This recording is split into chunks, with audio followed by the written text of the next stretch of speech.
Bienvenue à Parle Jazz Jazz. Le jeudi, c'est un PPGJ Sport avec Marc Vautour qui est là aujourd'hui sur le panel parce que on va parler des rendez-vous d'hiver du baseball. Salut Marc. Salut Seb, ça va bien? Oui. Tu me disais que cette période-ci de l'année, premièrement, ça fait longtemps qu'on est dans ton meilleur temps pour le sport.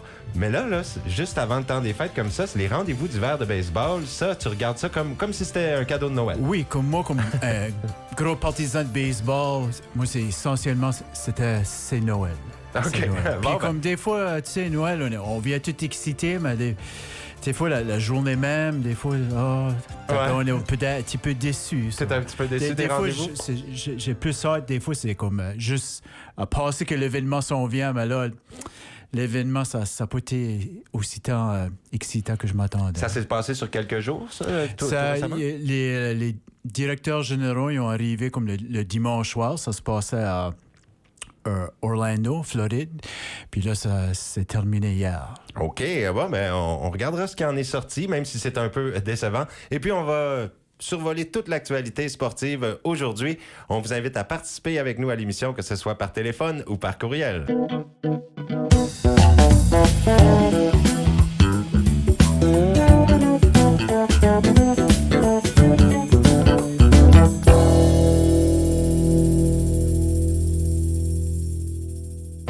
Bienvenue à Parle Jazz Jazz Sport. En ce jeudi, en début d'émission, jeudi, on va s'entretenir avec Philippe Leblanc, le président des Knights du Sud-Est. Salut Philippe.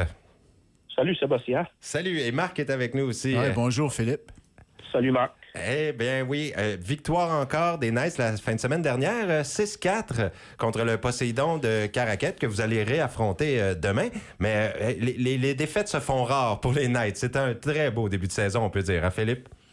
On peut dire qu'on est content, on est satisfait du début de saison avec une fiche de 10 victoires, 2 défaites puis une en prolongation. Je pense que si on aurait dit qu'on serait dans le classement à ce niveau-là, à ce stade-ci de la saison, on aurait été bien content de ça. Hey. Puis demain soir à Capelé, ça va être notre dernière partie avant la pause de Noël. Puis ça va être une bonne partie contre les Poséidons encore. Hein. Oui, on a aussi fait tirer des billets pour ça. Je vais nommer le nom de la personne gagnante tout à l'heure. Et puis, Patrice Leblanc qui a marqué son 14e de la saison samedi dernier, là, c'est beaucoup de buts. Oui, non, Patrice, je pense, c'est notre premier au classement. Il mène dans les points, dans les buts, dans les points. Mais encore une fois, on parle souvent que je parle dans comment profond qu'on est. On a gagné une victoire de 6-4. Avec 6 différents compteurs, puis 11 différents joueurs qui sont inscrits à la fiche de pointage. Philippe, l'équipe est-elle pas mal en santé présentement? Présentement, l'équipe est pas mal en santé. On avait eu quelques blessures plus tôt dans la saison, tout le monde est rétabli. Oh, good. Et vos défis, Philippe, qu'est-ce que vous avez comme défi que vous voyez pour la prochaine année là, qui s'en vient, pour la suite de la saison? Est-ce qu'il y a des équipes qui seraient plus difficiles à affronter selon vous dans la préparation? Là, les plus grands défis qui attendent les Knights? C'est sûr, si on regarde notre cédule, on a eu une première moitié de saison un petit peu plus facile en affrontant les Forestiers 6 fois. Il y aurait juste 2 fois les affronter après Noël. Ça fait voir, il va y avoir beaucoup de matchs contre les Coyotes après Noël. Il faudra vraiment être prêt. C'est quoi la fiche jusqu'à présent contre les Coyotes, justement, là, pour vous? Vous avez joué combien de matchs? 3 matchs. 3 matchs. 2. OK, c'est 2 défaites, 1 victoire pour les Knights? C'est ça. OK, bon, ça va s'équilibrer, hein? On y croit. Puis de la saison régulière, il y a combien de parties? C'est-tu 24? 24 parties. OK, so vous jouez contre chaque équipe 8 fois. C'est ça. Ah oui, c'est réparti comme ça, égal? Oui. Cette année, il y a juste 4 équipes de la Ligue, puis c'est une saison de 24 matchs. Puis pour la suite, avoir des séries éliminatoires, tout le monde fait des séries, puis c'est 2 séries 4 de 7, la semi-finale, puis la finale. OK. C'est bien. Tout le monde participe aux séries. On espère que vous vous classiez premier. C'est encore tout à fait possible cette saison pour les Knights. Il s'agit d'avoir une bonne suite des choses. Non, c'est certain qu'on ne peut jamais être confortable après 13 matchs, on a 7 points d'avance sur le classement sur les Coyotes. Ça nous donne une bonne avance, mais faut pas lâcher. Puis faut que les joueurs soient prêts pour demain soir pour aller chercher un gros 2 points pour finir le premier début de moitié de saison en force. OK, ben on vient juste de dépasser la moitié de saison, donc OK. Ben c'est vraiment bien parti. Félicitations pour le beau travail des Knights jusqu'à présent. Marc et moi, on va retourner voir des matchs, là. Oui, en 2026. Ouais, ça y va en 2026, on va assister à ça. Puis les séries, bien sûr. Hey, mais on vous souhaite la meilleure des chances. Et puis je vais nommer le nom de la personne qui a gagné 2 billets pour le match de demain. C'est Stephen Powell de Moncton. Ben bravo, Stephen. Yeah, félicitations. 2 billets pour les Knights. Et ça, je vais en avoir d'autres à faire tirer. Là, parfois, c'est le jeudi, un peu avant par Jazz. Et grand merci, Philippe. On vous souhaite la meilleure des chances pour le match de demain à Cap-Pelé. Merci. Merci. Bonne journée. Bonne journée. Et voilà, on encourage les Knights du Sud-Est. Très bon hockey qu'ils nous offrent. Et puis, c'est beau comme début de saison, franchement. Ça va très, très bien. 9 victoires, 3 défaites, c'est merveilleux. C'est un excellent début de saison. Oui, même que c'est... Première moitié de saison. Première moitié de saison, oui. Ouais. All right. Excellent. Ben, Marc, on va aborder notre sujet de baseball. On retourne en Floride, là. On retourne en Floride. Ben oui, je veux que tu m'expliques ça. C'est quoi les rendez-vous d'hiver, les Winter Meetings MLB? Donc, c'est des directeurs généraux qui se rencontrent. Les directeurs généraux, le président d'équipe, c'est tout ce qu'on appelle la front office, des 32 équipes, ils se réunissent toujours dans un même endroit. D'habitude, c'est en Floride. Puis là, il y a toutes sortes de discussions, tu sais, avec les gros... avec les agents libres, avec des échanges potentiels, puis il y a toutes sortes de rumeurs. Comme là, les Red Sox de Boston, ben, ils ont été associés à chaque gros agent libre, des échanges potentiels, mais ça a été... Ils ont fait un échange avec les Pirates, là, un échange de joueurs, disons, avec du potentiel, là, mais rien de gros. Comme là, c'est ça qui te déçoit. Tu t'attendais à mieux pour les Red Sox, hein? Ben là, ça fait... Honnêtement, là, ça fait 3 hivers de suite que chaque réunion, il y a comme un gros agent libre qu'on pense que tout le monde... il va signer avec Boston. 2 ans passés, c'était Montgomery, le lanceur. Non, il a signé avec Arizona. L'année passée, c'était Soto des Mets. Il avait grandi un partisan des Red Sox. Là, c'était Soto va aller aux Red Sox. Non, c'est ça, il a signé avec les Mets.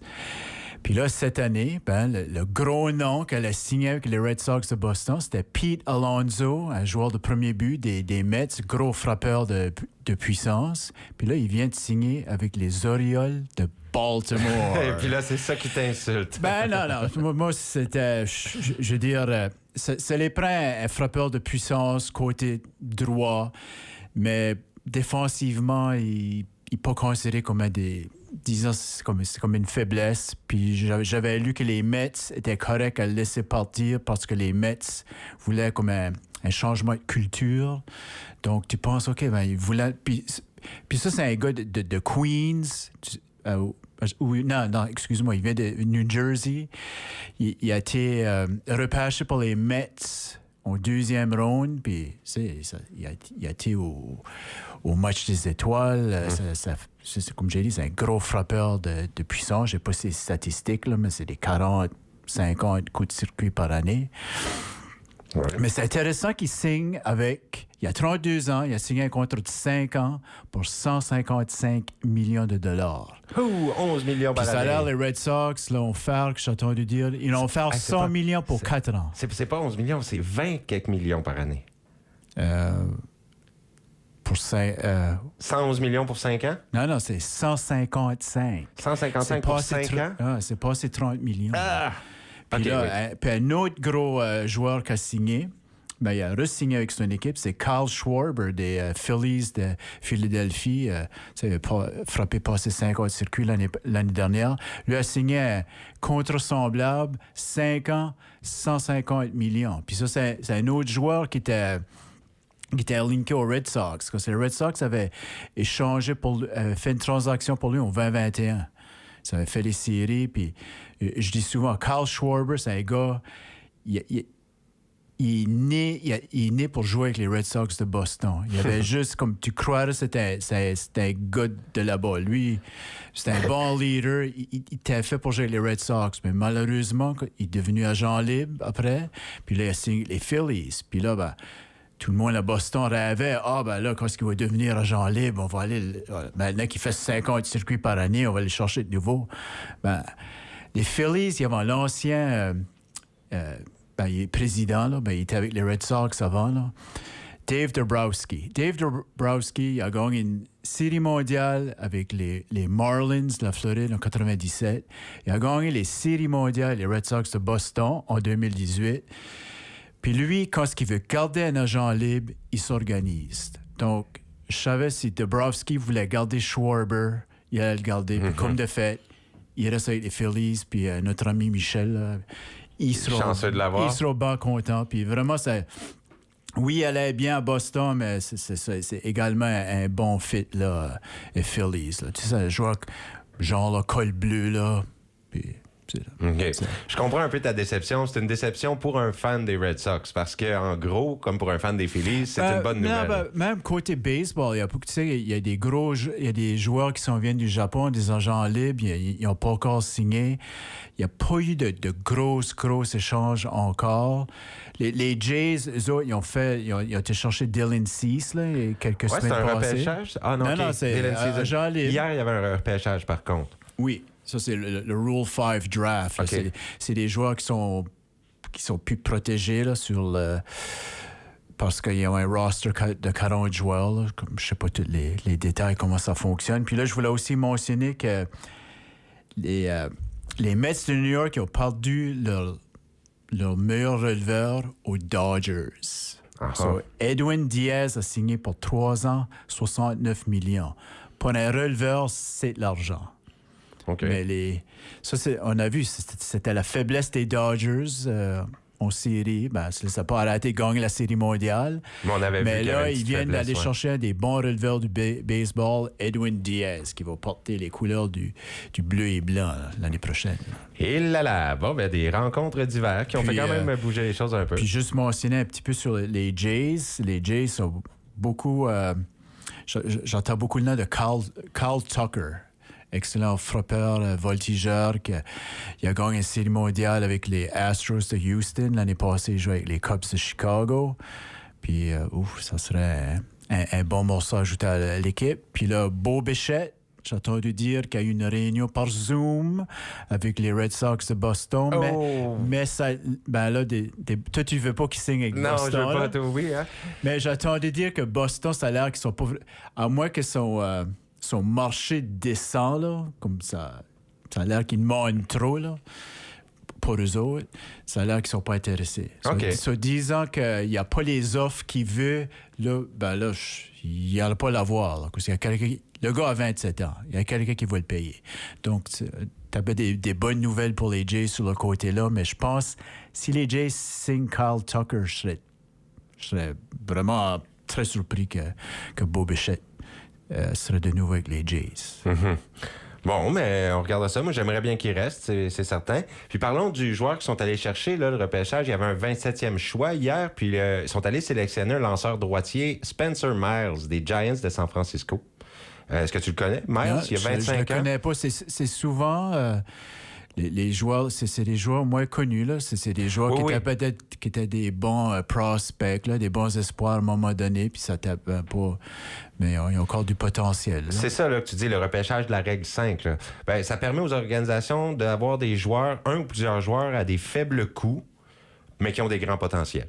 Alors, c'est ce que c'est. Les formations qui décident d'avoir une sélection dans le repêchage doivent avoir une place disponible sur leur alignement de 40 joueurs, mais aussi débourser 100 000. 100 000 Oui. Puis il faut qu'ils gardent, je pense, sur leur roster. Il faut qu'ils sur le 40-man roster. Oui, j'ai des petites spécifications ici. Les joueurs qui sont passés professionnels à l'âge de 18 ans ou moins en 2021 ou à l'âge de 19 ans ou plus en 2022 sont éligibles pour être sélectionnés dans la phase de la Ligue majeure du repêchage, selon la règle 5. Ne figure pas sur une liste de 40 joueurs. C'est ça, sur la liste de 40 joueurs. Puis malheureusement, je ne me rappelle pas de son nom, mais quelques années passées, les Red Sox, ils ont sélectionné dans le draft-là un joueur des Yankees, un lanceur. Là, c'est un excellent releveur. Ils ont essayé le transformer en lanceur partant. Il a été blessé. Là, maintenant, il est seulement un releveur, puis il il était comme notre deuxième meilleur releveur l'année passée. Donc, ça peut fonctionner, là. Oui. Comme à l'époque de Moneyball aussi, qui avait fait des équipes qui coûtaient pas c'est cher. justement, là, les équipes de Moneyball, là, ça fait leur affaire. Oui, ben Miles, là, qui sont allés chercher les Blue Jays, c'est un 6 pieds 3 pouces, 180 livres. Mais tu dis c'est un lanceur? Oui, puis il a raté par contre toute la saison 2023 dans les ligues mineures parce qu'il avait été opéré au dos, puis il a fait seulement 5 présences en 2024. Il a encore été opéré à cause d'une opération de type Tommy John. Je sais pas c'est quoi. Là. Ben ça, c'est rendu la chirurgie la plus commune maintenant au baseball. C'est quoi? Pourquoi on appelle ça Tommy John?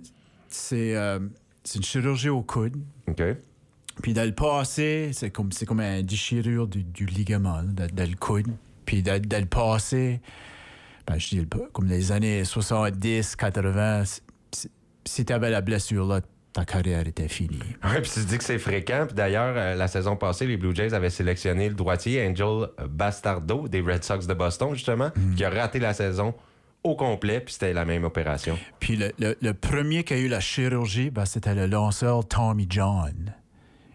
Qui a eu la chirurgie là, puis ça fonctionnait. Donc, il appelait ça, c'est qu'il prenait un ligament d'une autre partie du corps, là, puis il le remplace. Je pense que c'était comme dans le fessier. Là. OK, puis pour mettre la peau. Il remplace. Puis souvent, ça prend comme 18 mois à revenir de cette chirurgie-là pour que tu puisses lancer de nouveau. Puis souvent, pas toujours, ben, les lanceurs, il y en a lancé encore plus fort. Oh, OK, ça peut avoir un résultat positif. Je pensais que tu allais dire... Non, dans les dernières années. OK. Donc, un temps qu'on savait ça, c'était comme quasiment 55 ans. La personne va tu vas chercher l'opération, tu deviens un super-héros. Non, c'est vraiment commun. On a un appel, Marc. On va aller prendre... C'est le 506-532-0133 pour se joindre aux discussions avec nous. Parle, jase. On vous écoute. Bonjour, comment ça va les amis? Hey, ça va très bien, on est content que tu appelles. Ben oui, salut Réal. Puis on parle baseball, là. On est en train de parler d'un joueur Myers. Oui. La blessure de Tommy Jones. Ouais. Oui. Woody Fryman, quand il avait été échangé aux Expos, là, avait eu cette opération-là au coude. Puis quand il est revenu, il disait qu'il était beaucoup plus fort. OK. Donc, c'est vrai ce que Marc dit. Ça peut améliorer le rendement des lanceurs.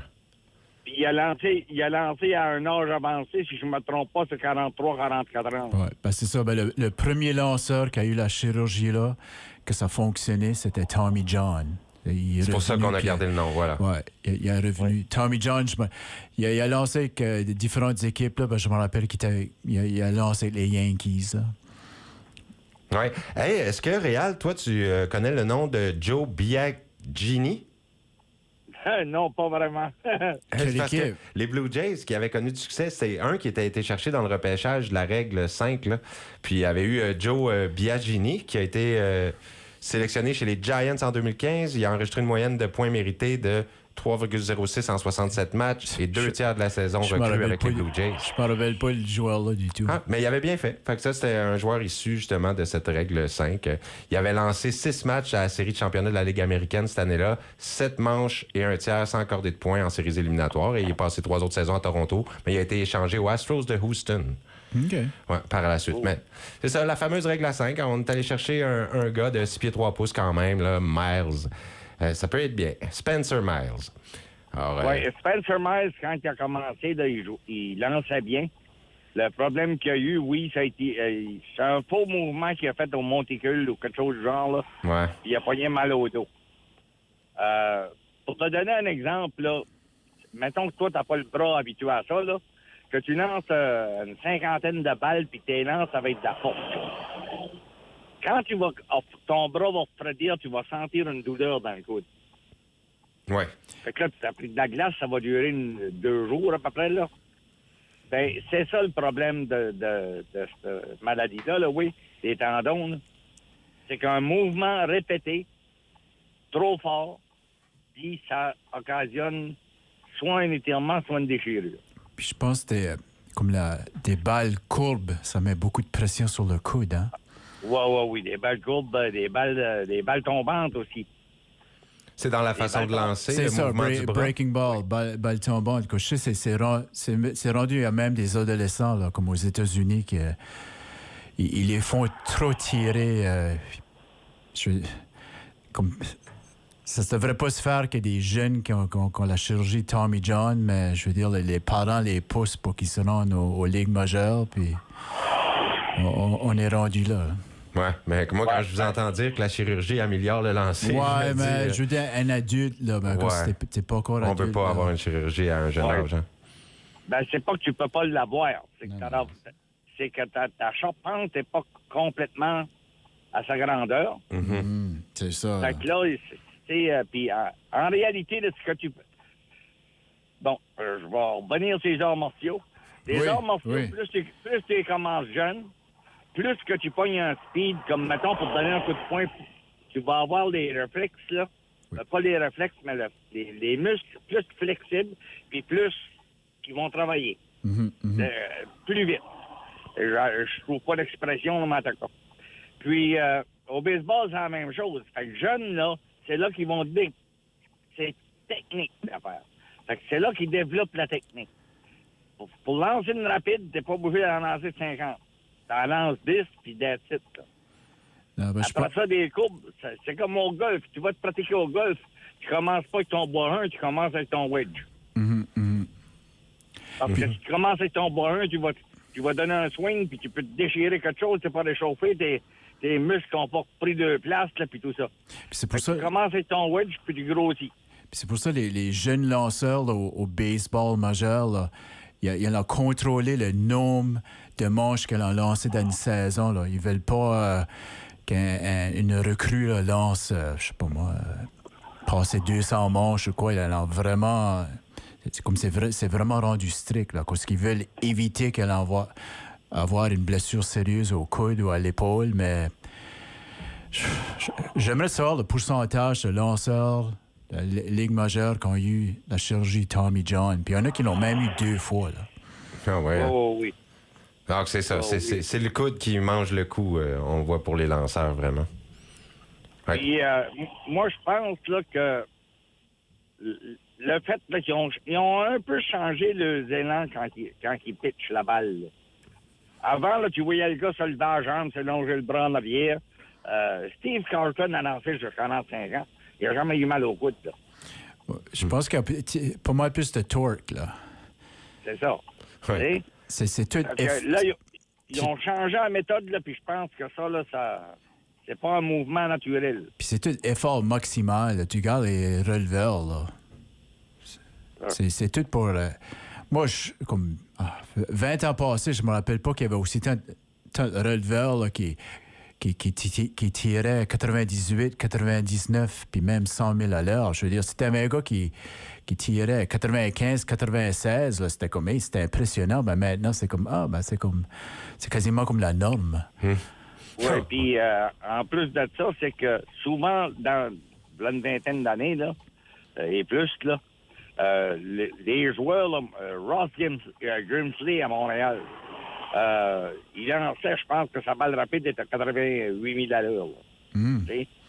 Les gars sont habitués de taper des 100 000 à l'heure, puis t'arrives avec une balle rapide à 88, ben le gars, il est en avance sur la balle. Ouais, puis il faut quand même qu'elle soit bien placée, là. Tu peux pas mettre 88 dans le milieu du marbre, là, je crois. Elle va aller 400 pieds, là. C'est ça. Lui, là, il avait de la précision, Oui, mais il n'y avait pas de force. OK. Et puis, les gars, parlons de Shohei Ohtani qui a eu, pour une 4e fois, l'athlète masculin de l'année. Le titre qui est décerné par l'Associated Press. Alors, ça le place à égalité avec Lance Armstrong, LeBron James et Tiger Woods, là, dans tous les sports confondus en tête du classement. Les hommes les plus récompensés. Pas surprenant. Aucune surprise. Aucune surprise. C'est un super-héros. Il a gagné 29 des 47 voix. C'est les journalistes sportifs là, qui votent. Alors, Shohei Ohtani. Moi, j'espère pour lui qu'il ne rencontrera pas Louis Armstrong, ses stéroïdes, puis Tiger Woods avec son père 3.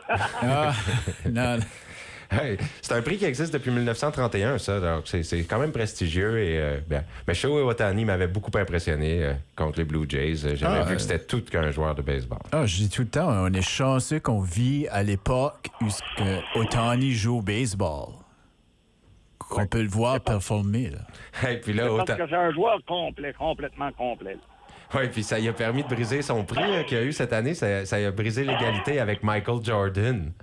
Oh, ouais, ben, c'était un autre Quand athlète même, extraordinaire. Oui, parce que. Puis c'était son idole de jeunesse quand il était au Japon avec Tiger Woods aussi. C'était des idoles de Otani.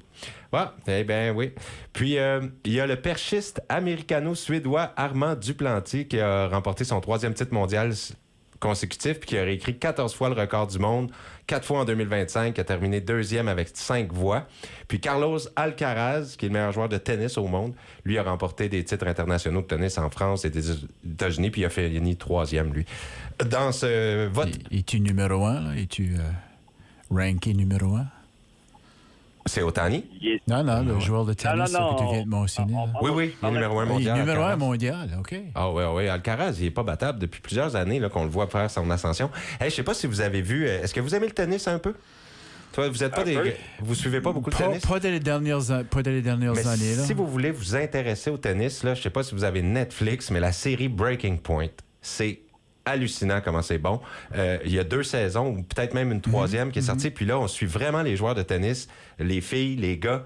Puis on s'attache là aux autres, puis on voit, puis là, on découvre justement la stratégie autour du tennis, les entraînements, tout ce qui se passe autour, dans leur famille, leurs amis, puis on les suit dans les grands tournois. C'est vraiment bon.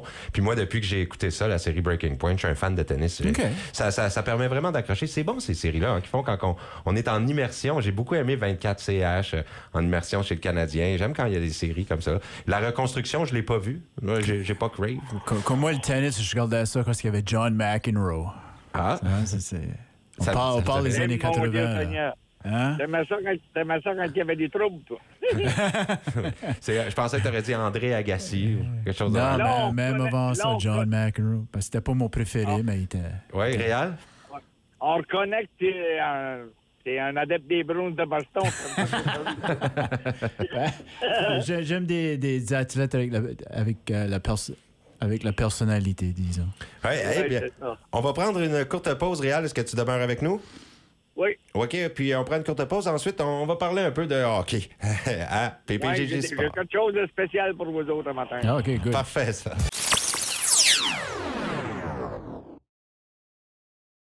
Vous écoutez Parle, Jase. C'est le sport qui est le sujet le jeudi.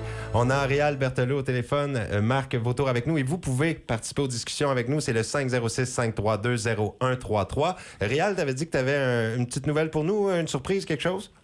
Ben, une surprise. C'est pas une surprise, là, c'est que je vais relater des affaires qui se sont passées avec les gardiens des Canadiens. OK, ouais. Ça pourrait prendre du temps. Non, ça ne prendra pas de temps, vous allez me suivre. Vous On y allez va. me suivre vite. Si on y va avec Caden Primo, Ouais. Oh. il a brûlé la Ligue américaine. Ouais, il était vraiment bon. Il est arrivé à Montréal durant les camps pré-saison. J'ai même vu Carey Price faire une grimace après un arrêt en voulant dire oui, c'était tout un bon move. Il rentre dans la Ligue nationale, il n'est pas capable d'arrêter un ballon de plage. Ouais. Dobèche, il allait très bien à Laval. Il arrive à Montréal, ils ne peuvent plus arrêter un ballon de plage. Ouais, mais il a quand même gagné ses 7 premiers matchs de la saison d'Aubèche. Mais comment, c'est 6 premiers. Comment il aurait gagné ouais. les 6 premiers, puis qu'il en perd 10 après, c'est pas mieux. Ouais. OK, on va dire. Puis la suite? La suite, là, ils font monter Fowler. Ils l'ont fait monter. Ouais, pas le choix, ben. Ben, pas le choix. Les 2 autres n'arrêtent rien. Non, c'est ça, là. Ça va mal, les gardiens, ces temps-ci. Fait que là, ils font monter Fowler. Moi, ce que j'ai de la misère, là, c'est que quand est-ce qu'ils vont comprendre que, oui, il y a une partie du blanc qui est au goaler, là, mais quand un goaler ne sait plus c'est quoi le système défensif qu'il y a en avant de lui, là, il ne peut pas s'adapter. Courir après un gars, là, ça te donne rien. Moi, là, quand je jouais au hockey, j'étais centre, je m'occupais du centre. L'ailier gauche, c'était le défenseur droit, puis l'ailier droit, c'était le défenseur gauche, puis les ailiers s'occupaient des défenseurs. On couvrait homme pour homme, puis les gars, on était entre les portes. Là, si je suis un gars, là, la rondelle, elle est à 10 pieds avant de moi, je peux pas l'arrêter. On parlait le principe. Oui, c'est des nouveaux systèmes. Là. C'est des nouveaux systèmes, mais ça veut pas dire, là, Moi, je mets un nouveau starter sur mon char, ça veut pas dire qu'il est défectueux, là. OK? Qu'il n'est pas défectueux. Ouais, ben, le système, ça t'aimes pas le système. Mais ils jouent homme pour homme, là, les Canadiens en défensive. Mais c'est juste qu'ils jouent mal, mais je veux dire, je pense que c'est le système homme pour homme, non? Non. OK? Non. Comment ça... Si ça serait un système homme pour homme, le défenseur serait jamais en ligne bleue. Parce qu'il n'y a pas beaucoup d'équipes qui jouent homme pour homme. Je pense que Dallas joue homme pour homme. Caroline joue homme pour homme. Il y a 11 équipes qui jouent homme pour... comment je dis ça? Qui poursuivent. Là. OK. Le système des Canadiens, il y en a 11 dans la ligue. Je sais que les Bruins, cette année, ils ont un système hybride. Là. C'est comme... Puis, ils ont la difficulté avec le système, mais ils ont Swayman là, qui les sauve souvent. Là. Donc, c'est des systèmes, des fois, que ça prend du temps à apprendre. Là. C'est ça la différence. Ouais. Moi, j'ai tout le temps dit, si un joueur a une force, essaye pas de changer sa force parce que toi, t'aimes du bleu, puis que le vert, il va super bien, change pas son chandail. Mais là, tu penses que c'est une mauvaise idée d'avoir appelé Jacob Fowler? On n'avait pas le choix, Réal. C'est ça qui arrive, là. Ils n'ont pas le choix. Si Fowler gagnerait, mettons, qu'il jouerait 2 parties sur 4, là, puis soit qu'il c'est... Je t'explique, là. Il peut les perdre tous les deux, mais pas par un compte de 6-1. Ouais. S'il perd 2-1, puis qu'il a fait 32 arrêts, il a bien travaillé. Ou qui perd 4-3 puis il a fait 45 arrêts. Oui, c'est une autre affaire. Tu comprends? Les autres sont pas capables de les faire. Là. Il y a 27 lancés, 6 buts. Là. Ouais. Hey, ça fait pas une grosse moyenne au bâton, ça. Là. Okay. Corrigez-moi si j'ai pas raison, mais je pense pas que le plan était de rappeler Fowler cette saison. Je pense que les Canadiens auraient préféré le garder au moins une saison complète dans la Ligue américaine. Oui, puis après le camp d'entraînement, tout le monde pensait qu'on était en business, les Canadiens, avec les gardiens, parce que tout le monde faisait bien. Montembeault était excellent en camp préparatoire. Fowler était parfait. Dobech a été parfait. On se disait, bon, ben, pas de problème devant les buts, puis on n'a même pas besoin de Fowler pour tout de suite. Puis là, ben, finalement, les gardiens ont fait des bourdes. Ben, Montembeault, il était considéré comme un des gardiens pour l'équipe du Canada aux Olympiques. Ouais, là, oublie ça. Oublie le projet. Oublie ça. Okay, ben, en parlant des Olympiques, j'ai une question pour vous, messieurs. Vas-y. Caulfield, oui ou non? Moi, je dirais non. Moi, je dirais penses non. pas? Je pense pas. Je dis pas qu'il n'y aurait pas sa place ou tout ça, mais l'équipe olympique ça, c'est l'équipe américaine. Américaine. Ouais, ben, j'y connais moins bien. C'est sûr qu'ils ont peut-être des trous à combler. Peut-être que Caulfield pourrait apporter, quelque chose, c'est vrai, à l'équipe américaine. Je sais pas, Réal, qu'est-ce que t'en penses? Caulfield, vas-tu jouer aux Olympiques? Ben, je pense pas qu'ils vont le prendre, là, mais il serait bon, là. Ne serait-ce que sur un 3e trio. Parce que lui, sur le jeu depuis... C'est un sniper. Ouais, c'est ça. Il joue aussi bien défensif qu'offensif. Oui, c'est des qualités que... Oui. Il s'est beaucoup amélioré, le côté défensif. Oui, puis même qu'on voit Caulfield jouer physique maintenant, il est tout petit, mais il plaque, puis il plaque bien. J'ai vu ça de Lane Hudson également. Il y a quand même des points positifs qu'on a vus dans les derniers matchs à Montréal, parce que Montréal n'a pas eu l'air d'une équipe pas capable d'attaquer. Il attaquait quand même. Mais on manque nos opportunités, on frappe des poteaux, on fait ci, on fait ça, puis du côté aussitôt qu'on provoquait un revirement, eux autres, ils la mettaient dedans. Alors, ça a vraiment mal été, en tout cas, les derniers matchs. Les affaires de même, là, c'est simple, ils tiennent le bâton trop serré. Ça, là, faut pas oublier que le hockey, c'est un jeu. C'est payé 5,5 millions, là, mais c'est un jeu. OK? Puis, là, ce qui arrive, c'est que à un moment donné, Martin met de la pression. Tout le monde met de la pression. Puis là, eux autres, ils veulent pas manquer le coup, puis ils tiennent le bâton bien serré. Ouais, il y a du stress qui joue dans l'équation. Oui, il y a du stress qui joue dans l'équation. Puis ils savent que ça va pas bien. Mm-hmm. Ça va prendre quelque chose, ça peut être Fowler, là. Mais ça va prendre quelque chose pour lui donner comme un boost. Ouais. Et puis, si Fowler fait bien, les deux autres n'auront pas le choix de faire bien. Ouais, ça fait une grosse compétition à l'interne. Mais penses-tu que Fowler, on le voit ce soir contre les Penguins de Pittsburgh? Je pense que c'est ça le but, c'est de l'avoir rappelé, c'est de l'essayer tout de suite. Hein? C'est t'as Pittsburgh, puis là, c'est un voyage de deux parties. Non, c'est en fin de semaine, samedi, dimanche, c'est Rangers et Oilers d'Edmonton, mais ce soir, c'est Pittsburgh à Pittsburgh. Puis en fin de semaine, samedi, c'est où? Je pense que samedi, c'est à New York. OK, donc c'est un voyage, c'est quand même un voyage de deux parties, là. C'est ça. OK. Mais pas sur 2 jours, ouais. Non, ben, c'est un voyage de deux parties sur la route. Mais moi, je pense, si qu'on le voit pas de soir, là, on va le voir à New York. Vous allez le voir samedi. Ah ben, moi, j'espère une belle performance de Fowler. Et juste concernant les Jeux olympiques, là, qu'est-ce qui arrive? La Ligue nationale de hockey, est-ce qu'elle va vraiment envoyer ses joueurs avec la patinoire trop petite? Ben, juste avant, j'avais une autre question. OK, vas-y. Suzuki, olympique, oui ou non? Suzuki, Moi, je dis non. lui, c'est un Canadien, Suzuki. Ben oui. Ça serait l'équipe Canada. Je ne sais pas s'ils vont le prendre. C'est parce qu'il y a tellement de talent là, à l'équipe Canada. C'est juste que Suzuki est fort dans les deux. Il est fort dans les deux sens. Il est excellent, mais il n'est pas un peu blessé. Puis, Oui, ben là, il n'a pas manqué une partie. il manque pas de partie parce que c'est l'homme de fer, puis il n'a jamais manqué une partie de sa vie. Il va aller jouer pour son pays. Il aimerait ça. Est-ce qu'il va le prendre? Toi, tu penses que oui, Marc? T'as l'air de... Moi, je pense que oui. Puis Caulfield, je ne suis pas certain qu'elle allait le prendre, mais moi, je le prendrais. Puis, Caulfield, il est capable sur le jeu de puissance. son jeu défensif, il s'est amélioré énormément. Mais une des raisons que je le prendrais, c'est qu'il y a des tirs de barrage, il y a des fusillades, là, aux Olympiques. Là. Ouais. Quart de finale, demi-finale, imagine avoir Caulfield. Oui, j'avoue. Je le prendrais pas seulement pour ça, là, mais...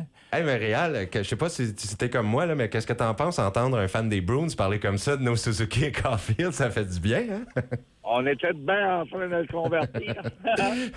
Non, moi, je te dis, d'ici à la fin de l'année, là, Marc, il va regarder les séries pour les Canadiens. Là. On va espérer que les Bruins ne seront pas en série, mais on pourra écouter des matchs avec Marc. Ça va bien, les Bruins sont en une position de série tout de suite. Ouais, OK, mais là, maintenant, voilà, on va espérer que Suzuki, en tout cas, participe, mais pour la patinoire trop petite, là, est-ce que ça se peut que les joueurs n'y aillent pas? Moi, avant de faire ça, je déménagerais la partie hockey là, des Olympiques. Là, je la déménagerais en Amérique du Nord. Oui, parce que leur aréna, ils vont dire à Milan, ça va être terminé le 2 février, ce qui est vraiment pas longtemps avant les Jeux. Il faut faire des tests en janvier. Hey. Puis, non, c'est ça. Puis, il y en a un qui a dit même, la semaine passée, Bill Daly a dit que si c'était pas terminé, les installations, les joueurs n'iraient pas en Italie. Alors, je sais pas si ça va faire du trouble. C'est le bras droit de Gary Bettman, lui, puis il a pas voulu tomber dans le gros pessimisme, mais il a quand même ajouté qu'il s'attendait à mieux pour les Jeux d'hiver dans les Alpes françaises. L'édition suivante, il s'attend à vraiment quelque chose de mieux. Ça serait une grande déception pour les joueurs. Là. Je pense que quelqu'un comme Marchand, c'est probablement sa seule fois qu'il pourrait jouer aux Olympiques. Ouais. Tu sais, t'as McDavid, McKinnon qui n'ont jamais eu la chance de jouer aux Olympiques. Là. Ça fait quand même ça doit faire 10 ans au moins, ou plus. Hey, mais c'est fou que quelques pieds changent toute la donne pour la grandeur d'une patinoire. En tout cas, ils veulent absolument que pour 2030, ça soit une glace dimension LNH, sinon ils sont pas contents. Ils sont vraiment insultés que ça soit pas fait selon les normes. Je trouve ça vraiment bizarre. Moi, j'ai une question à vous poser à propos des Olympiques. Oui. Les Olympiques ont été créés pour les amateurs. C'est vrai. Oui. C'est vrai, on l'entend souvent, celle-là. Oui. Pourquoi est-ce que c'est des professionnels payés à 8, 10, 12, 15 millions? Parce qu'on aime ça, voir les meilleurs au monde. Ben, c'est ça, c'est voir les athlètes Dans élites. les amateurs, j'ai pas de problème avec ça. C'est censé être les athlètes élites. Ouais, c'est ça. C'est les meilleurs. C'est pour ça. Moi, j'adore le hockey olympique quand c'est les joueurs professionnels. C'est best on best. C'est ça, je pense que c'est pour le spectacle et pour tout ça, mais c'est vrai qu'on disait que les Olympiques, c'est fait pour le sport amateur et non pour les professionnels, mais c'est une confusion, ça m'a toujours mélangé. Ouais. Oui, tu prends à peu près n'importe quel autre sport, là, à part que le soccer, peut-être l'été, là, mais il y en a d'autres aussi, là, le basketball et tout ça, là. Mais si tu prends la boxe, par exemple, tu ne verras pas de boxeur professionnel là. OK, mais je pense il y a quand même des... Ils sont payés, là. Je veux dire, comme les nageurs, tout ça, ils ont des... Ils ont des commanditaires, là. Il y a comme, je veux dire, ils ont besoin... s'entraîner, ils ont besoin de vivre. Là. Ils vendent de l'argent. Là. Ils font des annonces publicitaires. Là. Oui, mais c'est considéré amateur. Ah, je sais, c'est con. pas des conseils. Mais publicité. basketball, c'est les professionnels. Soccer, c'est les professionnels. Baseball, il y a des Olympiques. Je pense que les prochaines Olympiques, si je ne me trompe pas, je pense que le baseball va être de retour. Là. Ah oui? Ouais, comme des fois il est là, des fois il n'est pas là. C'est comme, tu sais, il y a des sports, ils apparaissent, ils disparaissent. Oui, bon, ben, les Olympiques, c'est une grosse affaire. J'espère que les joueurs vont y aller. Moi, en tout cas, ben, toi, Réal, tu dois apprécier le spectacle aussi quand c'est les meilleurs qui sont là, je veux dire. C'est sûr que j'apprécie le spectacle. Ben. Mais quand tu es un amateur, tu es rendu à l'âge de 30 aux Olympiques, que tu as tout donné ce que tu pouvais, puis que là, ça t'arrive un gars, c'est sûr qu'il y a plus de talent que toi, il joue dans la Ligue nationale. Mais OK. toi, ça fait 12 ans que tu rêves d'aller aux Olympiques, là. Puis par rapport à une condition comme ça, ben tu manques ton coup, puis probablement que jamais tu l'auras. Ouais, mais le gars qui a 12 ans, qui joue au hockey, que son rêve, c'est d'aller aux Olympiques, son rêve devrait pas être d'intégrer la Ligue nationale. Ça serait peut-être un peu mieux, puis plus payant, puis... Oui, mais avant 18 ans, là, ils sont pas repêchés. Ouais. Non, c'est vrai, OK. Bon, puis il y en a des Tu verrais savants du qui sont pas hockey repêchés. seulement des jeunes, toi, aux Olympiques? Tu verrais des jeunes mineurs seulement aux Olympiques? C'est mineur seulement. C'est amateur. Dans ma tête, à moi, OK. les Olympiques, c'est amateur. OK, ben, Ouais. Je ne dis pas que je suis pas content de voir Sidney Crosby contre un but, là, en supplémentaire. Non, Je ben- dis pas que je suis pas content de voir McDavid partir en fou, là. ça va être bon. ah, ben, comme dans les années 70, tu avais l'Union soviétique qui dominait. Puis ils disent que ça avait une équipe de joueurs, ça c'est au hockey, ils disaient que ça avait des joueurs amateurs, que c'était tout payé par l'armée, là, par le militaire. Là. Ben, c'était Ouais, tous le des Dynamo, joueurs moi, de calibre professionnel. Ouais. Oui, le Dynamo. Eh bien, messieurs, on prend une courte pause et on revient. On va parler aussi d'autres équipes, de Connor Bedard et un peu ce qui se passe ailleurs dans la LNH. On revient tout de suite.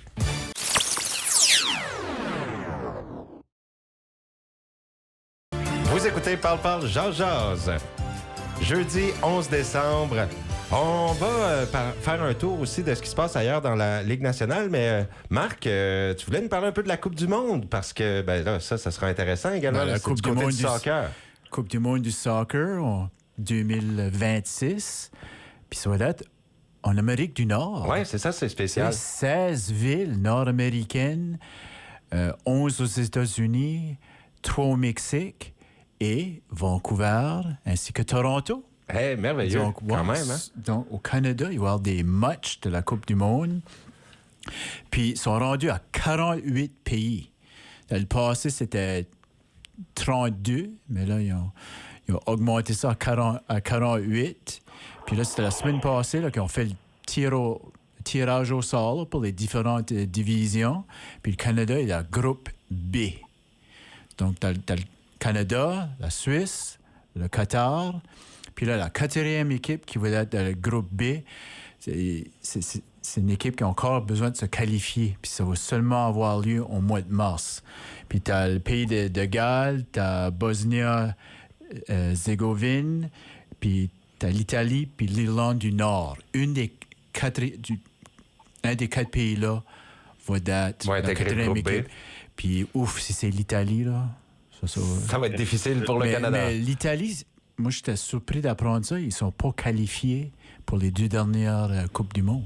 Ah, Vraiment Oui, surprenant. Quoi. ça me surprend, ça. Ça me surprend que je me rappelle les années 80, me semble, l'Italie avait gagné la Coupe du Monde. Je sais s'il y a longtemps, là, mais l'Italie, leur ligue professionnelle, c'est considéré comme une des meilleures ligues professionnelles sur la planète. Hein. ben, j'ai hâte d'écouter Mais ça, du bon soccer. Le soccer, là, c'est tout un sport, ça, là. Ben oui, c'est le le plus gros terrain sport grand. mondial.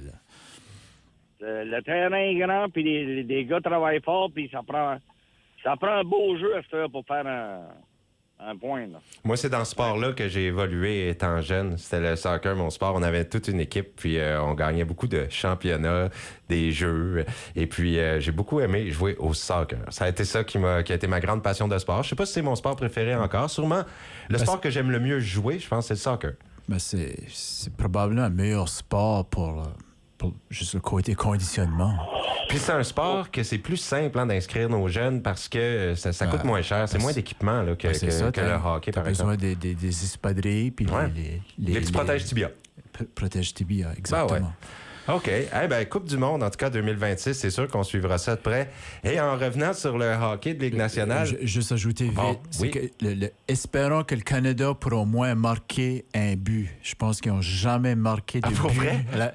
Ils n'ont jamais gagné. C'est leur 3e participation. Ils ont joué 6 parties dans 2 Coupes du Monde. Ils ont toutes perdu. Puis je me trompe peut-être, il faudrait que je vérifie, mais il me semble qu'ils n'ont même pas marqué un mais but. Je pense qu'il y en a au moins gagné une partie, au moins. Moi, je pense qu'il y en a passé à l'étape là, comme d'habitude, tu commences avec 32 équipes, puis là, c'est comme l'étape là, le knockout round de 16, là, mais cette année, il y en a 48, c'est de 48, puis il y en a passé une ronde de 32. Là, il va y avoir une ronde d'extra. Je veux dire, il y en a... Le Canada devrait se rendre à la ronde de 32. Mm-hmm. Bon, j'espère pour eux autres. Go Canada, go! Moi, c'est ça, je veux revenir pour... on a des auditeurs qui suivent les Blackhawks de Chicago, surtout pour Connor Bedard et ses belles performances cette année. Puis là, les Rangers, hier, ils ont été malmenés encore par Connor Bedard. 3-0, la victoire des Blackhawks hier contre les Rangers. Puis les Rangers seront les adversaires des Canadiens, on le disait samedi. Mais Connor Bedard a un but, une passe encore.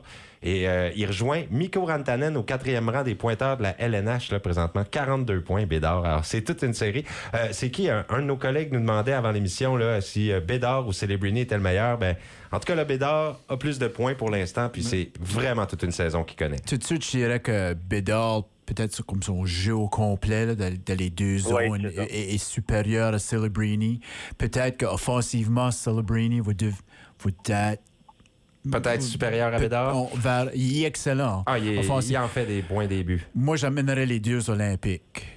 Deux jeunes Celebrini, je l'aurais probablement comme un des attaquants extra. Mais Bédard, je l'aurais dans mon top 12. Puis je veux dire quelque chose sur Bédard. Là. C'est son 39e match de 2 points qu'il fait dans la Ligue nationale, puis ça le place au 4e rang de l'histoire des Blackhawks pour un joueur de 20 ans ou moins, à égalité avec Patrick Kane. Les meneurs, c'est Denis Savard, Jeremy Roenick et Eddie Olczyk. L'été dernier, Bédard, il a changé sa façon de s'entraîner. Ah, il a fait... on dirait que ça a des résultats. On voit les résultats. Mm-hmm. C'est quoi sa nouvelle façon de s'entraîner? Je ne sais pas. Je sais pas tous les détails. J'ai juste entendu que... Oui, il y a... Gros changement dans le processus d'entraînement, durant l'été, puis tout ça. Oui, c'est pour avoir un meilleur cardio. Oui, cardio, c'est une. Puis plus de vitesse aussi. Hein. Plus de vitesse, oui. OK. Il travaille... moi, j'ai vu un genre de clip là-dessus, là. Puis, il travaille beaucoup avec les câbles aussi, là. Puis, il y a un élastique, là, un câble élastique, là, comme un bungee, là. Il s'attache après ça, puis il part à courir vers au bout, là. Puis quand il tape au bout, il essaie de se rendre plus loin, là. C'est pour se mettre de la force dans les jambes, puis un peu partout, là, puis l'équilibre aussi. C'est des gros exercices, ça. Puis comme quand t'es professionnel, là, si t'essayes pas d'améliorer un point à chaque année, là, tu resteras pas dans le top. Puis comme Chicago était pas en série, tu sais, il y a eu tout l'été là, à s'entraîner comme il faut. Là. C'est pour ça des équipes comme Floride, Edmonton, là, des fois, ils n'ont pas eu les meilleurs départs cette saison. Ils jouent jusqu'à la mi-juin. C'est difficile à s'entraîner. Là. C'est grave pour les Rangers. Là. C'est beaucoup de blanchissage qu'ils subissent. Hein. Avec le blanchissage d'hier, c'est le 6e. C'était-tu à domicile? Ou c'était-tu sur la route hier soir? C'était vraiment bizarre. Comme les premiers blanchissages, c'était tout au Madison Square Garden. Je vais regarder. Je le sais, c'est beaucoup. Puis il y a une grosse équipe, les Rangers. C'est pas mal moyen cette année, le rendement. Il y a un des meilleurs gardiens, Shesterkin, là, c'est un des meilleurs gardiens sur la planète. Oui, mais encore là, les joueurs qui se mettent là, quand ils jouent à 5 contre 5, là, ou à 5 contre 4. Le joueur qui se met dans le milieu, là, souvent, il n'y a personne qui le check. Puis s'ils vont checker ce gars-là, pour pas qu'ils peuvent faire une déviation ou un lancer sur réception, il y a un attaquant qui se trouve sur la ligne des buts.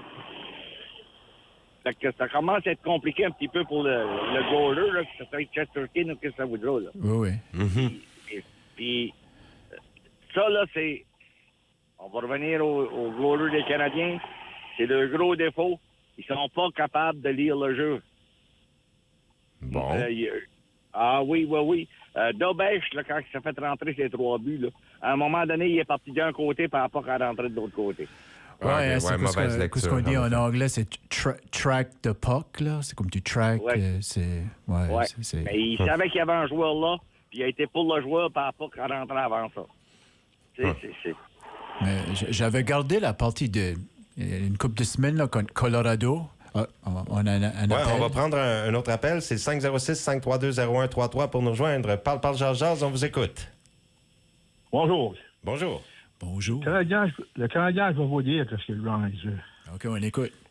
Il y a, sur le 6 défense, il y a 3 qui sont notre caractère offensif. C'est vrai. Madison, Dobson, Hudson. Dans les 14 derniers matchs, ils sont derniers en but alloué. Puis ils sont les derniers en but pour. Ça fait quand tu comptes moins de buts que tu alloues, là, C'est tu ça. Tu peux pas gagner. C'est pas une formule gagnante. Non, c'est ça. Non. Non, on s'entend. Puis qu'est-ce que vous pensez du rappel de Jacob Fowler pour les Canadiens? Jacob Fowler, il va peut-être faire une coupe de bons matchs, là. Mais c'est comme un joueur de baseball, un jeune joueur de baseball qui arrive à la Ligue majeure. Les premiers matchs, il fait bien parce que personne ne le connaît. Puis après ça, on s'habitue à ses défauts. Ouais, on va l'étudier comme il faut. On va l'étudier comme il faut. Moi, je pense que c'est pas une bonne décision. Tu mets ce gars-là dans un feu qui a de la misère à éteindre de suite. Je pense que c'est le système qui change à Montréal. S'ils veulent être productifs, il y avait le jeu avant ça. Comment ça se fait que tout d'un coup, ils sont pas capables de suivre leur système? Ouais, puis ça marchait bien. Moi, j'ai adoré le début de saison. C'était même spectaculaire. On disait que les Canadiens étaient l'équipe la plus spectaculaire de la Ligue. Là, c'est toute qu'une débarque là, depuis un mois et demi à peu près. Là. Ouais, mais souvenez-vous que je vous avais dit qu'il y avait 10 victoires, seulement 4 en temps régulier à un moment donné. Oui, je me rappelle de ça. Là. C'est vrai. Ouais, mais ça se continue, ça c'est vrai, c'est un bon point. Mais le Canadien, c'est comme j'ai dit, Lane Hudson fait des tournures, puis il fait des beaux jeux, puis tout.